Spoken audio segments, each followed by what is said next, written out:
এদেশের স্বাধীনতার চেতনা হলো ইসলাম। স্বাধীনতার চেতনা কোশ্চিনকালে মানুষের বানোয়ার চেতনা নয়। এই চেতনা যেন অক্ষুণ্ণ থাকে, মাননীয় ধর্ম উপদেষ্টাকে আমরা সেই দাবি জানাবো। আপনি আপনার শুধু মন্ত্রণালয় নয়, ইসলাম সব মন্ত্রণালয়ে কাজ করবে। 1918 সালের 12 এবং 17 নভেম্বরে যার সঙ্গে আমার প্রথম পরিচয়, মার্কাজে এসেছিলেন দুবার। যেখানে দেখবেন ইসলাম বিরোধী কাজ হচ্ছে সেখানে প্রতিবাদ করতে হবে আপনাকে, কোনো খাতির নেই। সুদী অর্থনীতি অবশ্যই বাতিল করতে হবে। সুদ কোশ্চিনকালেও মানুষের কল্যাণ আনে না, সুদ সবসময় মানুষের ধ্বংস নিয়ে আসে। ধর্মনিরপেক্ষতাবাদ কোশ্চিনকালে ইসলাম নয়, গণতন্ত্র কখনোই ইসলাম নয়, ঠিক ওকে একইভাবে সমাজতন্ত্র কখনোই ইসলাম নয়, একইভাবে জাতীয়তাবাদ কখনোই ইসলাম নয়। এগুলো সব বানোয়াট, মানুষের তৈরি করে মতবাদ। এই দেশকে বাঁচতে গেলে একবার ইসলামী চেতনা নিয়ে বাঁচতে হবে। আহলে হাদিস আন্দোলন বাংলাদেশ, আসুন পবিত্র কুরআন ও সহিহ হাদিসের আলোকে জীবন গড়ি। আসসালামু আলাইকুম রহমতুল্লাহি ওয়া বারাকাতুহু।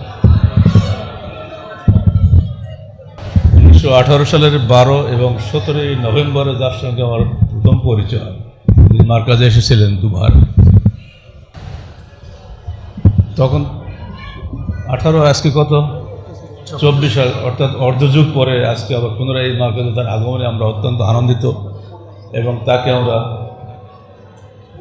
অন্তরের অন্তঃস্থল থেকে মোবারকবাদ জানাচ্ছি এই সময়টুকু আমাদের জন্য দেওয়ার জন্য।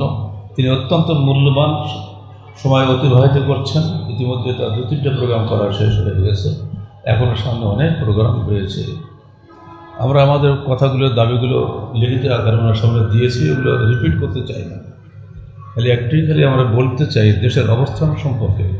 আন্তর্জাতিক ভূ রাজনীতি যেভাবে চলছে তাতে পৃথিবীর 3য় বৃহত্তম মুসলিম রাষ্ট্রটি চারিদিক থেকে চিড়ে চাপটা হয়ে যাচ্ছে। এই রাষ্ট্রের দুই দিকে কুফরিস্তান, অর্থাৎ একদিকে ভারত, একদিকে মিয়ানমার, দুটোই কুফরিস্তান। হিন্দুস্তান আর ওদিকে মিয়ানমার, কি স্থান তা কে জানে, ওদের কোন ধর্মের লোককে আল্লাহ ভালো জানে। যাক, মুসলমান তো নয়, মাঝখানে আমরা মুসলমান, একটা দেশ, পিছনে বঙ্গোপসাগর। আমাদের পালাতে গেলে বঙ্গোপসাগর ডুবে মরতে হবে, অর্থাৎ বাঁচতে গেলে বাঁচার মতো বাঁচতে হবে। এবং আমাদের চেতনা হলো ইসলামী চেতনা। ইসলামের কারণেই বাংলাদেশ টিকবি। 47 সালে 2 নেশন থিওরির ভিত্তিতে ভারত বিভক্ত হয়েছিল, টেবিলে বসে, রক্তস্রোতে নয়। 47 থেকেই আমাদের ইতিহাস ধরতে হবে। 71 কোনো ইতিহাস নয়, 71 মাঝখানে একটা ঘটনা মাত্র, যেখানে 25 বছরের গোলামী চুক্তিতে স্বাক্ষর করে কথিত স্বাধীন রাষ্ট্র বাংলাদেশ হয়েছে। কোশ্চিনকালে স্বাধীন ছিল না, প্রতিবেশী রাষ্ট্রের হাতে জবরদস্তি করে তারা এই দেশটাকে গোলামীর চুক্তিতে আবদ্ধ করে স্বাধীন করে দিয়েছে। সেই সময় চারটা কি বলে বিধান, 72-এর সংবিধান যাকে বলা হচ্ছে, চাপানো হয়েছে। সেটা কোশ্চিনকালে বাংলাদেশের সংবিধান নয়। ধর্মনিরপেক্ষতাবাদ কোশ্চিনকালে ইসলাম নয়, গণতন্ত্র কখনোই ইসলাম নয়, ঠিক ওকে একইভাবে সমাজতন্ত্র কখনোই ইসলাম নয়, একইভাবে জাতীয়তাবাদ কখনোই ইসলাম নয়। এগুলো সব বানোয়াট, মানুষের তৈরি করে মতবাদ। এইগুলো জোর করে 72-এর সংবিধানে ঢুকিয়ে দিয়েছিল ভারত সরকার। আমাদের তৎকালীন সময়ে যারা ছিলেন তারা বাধ্য হয়ে তাদের সই করে এসেছিলেন। আর এখনো পর্যন্ত মেহেরপুরের ওটা কি মুজিবনগর, ওইখানে গেলে আমরা স্মৃতি ভেসে ওঠে। যেদিন ওখানে প্রথম সই করেন, সই করার পরপরই তৎকালীন সময় যিনি প্রেসিডেন্ট ছিলেন আমাদের, তিনি ওইখানে অজ্ঞানে পড়ে গেছিলেন।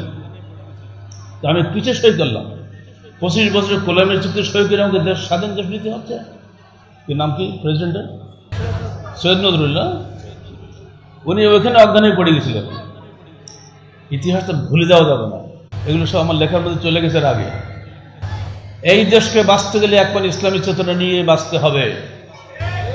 এই যে রাজশাহী, এই রাজশাহীতে আমরা বসে আছি, নদীর ধারে কাল গিয়েছিলাম, নদীর উপরে ইন্ডিয়া, মালদা, লালগোলা, মুর্শিদাবাদ সব মুসলমানের দেশ।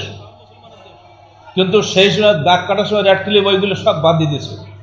নেহরু চক্রান্তে পড়ে মুসলমান এরিয়াটা তারা দখল করে নিয়েছে। ঠিক সিলেটের করিমগঞ্জ পুরোপুরি মুসলমানের এরিয়া, সেটাও তারা নিয়ে নিয়েছে। এরপরে যতটুকু দিয়েছে, এখানে বাঁচতে গেলে আমাদেরকে ইসলাম নিয়েই বাঁচতে হবে, ইসলাম চলে গেলে শেষ হয়ে যাবে। এর জন্য আজেবাজে স্লোগান দিয়ে দিয়ে আমাদের ছেলেদেরকে এ পর্যন্ত মূর্খ বানানো হয়েছে। মাদ্রাসা হোক, কলেজ হোক, ইউনিভার্সিটি হোক, কোনো ছাত্ররাই তাদের দেশের ইতিহাস জানে না। শুধু ইসলামী চেতনা ভুলেতে পারলেই বাংলাদেশ শেষ। এই এদেশের স্বাধীনতার চেতনা হলো ইসলাম। স্বাধীনতার চেতনা কোশ্চিনকালে মানুষের বানোয়ার চেতনা নয়। এই চেতনা যেন অক্ষুণ্ণ থাকে, মাননীয় ধর্ম উপদেষ্টাকে আমরা সেই দাবি জানাবো। আপনি আপনার শুধু মন্ত্রণালয় নয়, ইসলাম সব মন্ত্রণালয়ে কাজ করবে। যেখানেই দেখবেন ইসলাম বিরোধী কাজ হচ্ছে সেখানে প্রতিবাদ করতে হবে আপনাকে, কোনো খাতির নেই। সুদী অর্থনীতি অবশ্যই বাতিল করতে হবে। সুদ কোশ্চিনকালেও মানুষের কল্যাণ আনে না, সুদ সবসময় মানুষের ধ্বংস নিয়ে আসে। পৃথিবীর যত জ্ঞানী গুণী যত প্লেটো সবাই বলেছে সুদ দরিদ্রতার মূল উৎস। কোরআন বলেছে, হাদিস বলেছে। আমরা সেই সুদকে সামনে রেখে ক্ষুদ্র ঋণের বদলে যদি কর্জা হাসানা প্রকল্প চালু করে দিই, যেটা ইন্ডিয়া পেরেছে, শ্রীলঙ্কা পেরেছে, বাংলাদেশ কেন পারবে না? এটা মাননীয় প্রধানমন্ত্রীর কাছে আমার দাবি রইল। তিনি ক্ষুদ্র ঋণের প্রবক্তা বলে সারা বিশ্ব নন্দিত। আমরা বলে আপনি এটা কর্জা হাসানের প্রবক্তা হন, কারণ আপনার মেরিট আল্লাহ পাক দিয়েছেন, অর্থনীতির জ্ঞান আল্লাহ আপনাকে দিয়েছেন। এই জ্ঞানটাতে ব্যয় করেন কোরআন এবং হাদিসের পথে। ইনশাল্লাহ আপনার এই মেরিট, আপনার প্রতিভা বাংলাদেশে অনন্য প্রতিভা হিসেবে গণ্য হবে। ওই ইহকালে যেটা কাজে লাগছে, পরকালে আরও বেশি কাজে লাগবে, মুক্তির পথ খুলে যাবে। আল্লাহ পাক আমাদের সবাইকে দ্বীনে হকের উপরে দৃঢ় থাকার তৌফিক দান করুন। শেষে মাননীয় ধর্ম উপদেষ্টাকে আমি পুনরায় ধন্যবাদ জানাচ্ছি আমাদের এখানে আসার জন্য, এবং বলে দিচ্ছি এটা আপনার নিজের জায়গায়, রাস্তার ধারে বসবাস করে এয়ারপোর্টে এখান থেকে যেতে হয়।